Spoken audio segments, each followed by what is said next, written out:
My name is Dave Lindbergh. I'm with NanoflowX, which is a nano coating technology based in Los Angeles, California. How many people here own a mobile phone? Put up your hand. Come on, everybody in the back. Everybody owns a mobile phone. Translator, keep up with me. Okay, how many people have had their phone fall into water, into shui? Put up your hand. Okay, so I counted, there's 100 people in this room, so I'm looking at probably 20% of you have had water damage to your electronic device. So what we offer to the market is a solution to protect you from these accidents, to protect industrial equipment, to protect automotive electronics, all electronics from environmental damage, whether it be liquid, corrosion, bacterial, all these damage. We need a quick and effective solution, so this is what NanoflowX offers. Here's a look at some of the e-waste that's created. So some people will have put their phone in a bag of rice to protect it or to recover it from water damage.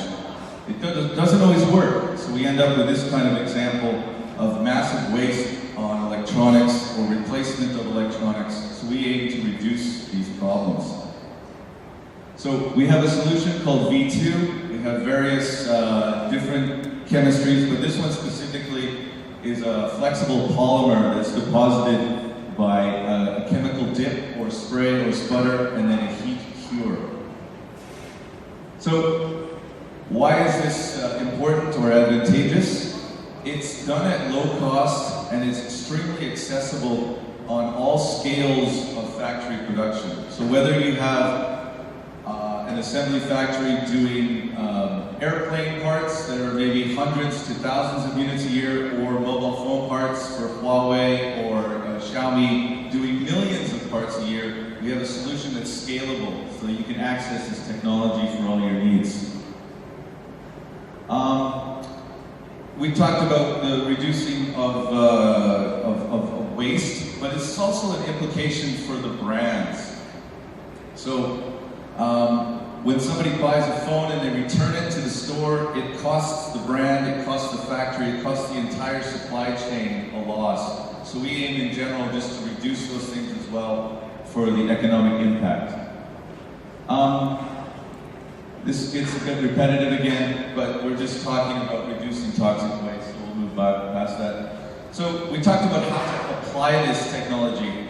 This is a little bit oversimplified, but in general what you do is you would dip the PCBA assembly into our chemistry, and then you run it through a heat cure, and in between 5 to 8 minutes you can have an IP68 protected product. And for those that don't know, IP means ingress protection, or the 6 and the 8 is the highest scale of this protection, meaning highest dust particle and highest liquid, oil, and other corrosive liquids protection.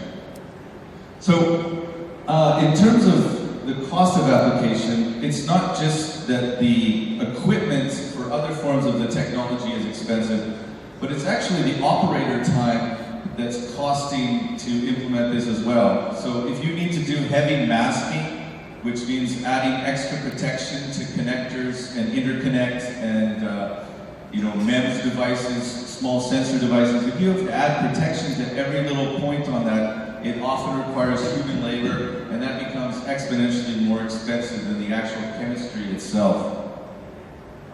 So we're already in production with various big vendors such as Wistron and Foxconn for audio applications, for some industrial applications, but we're very much looking forward to expand this. We have an R&D center in QungYuan, and we have logistics office in the Shenzhen Free Trade Zone. But we're looking for partners that we can help, especially in PCBA manufacturing, to bring this to a broader audience.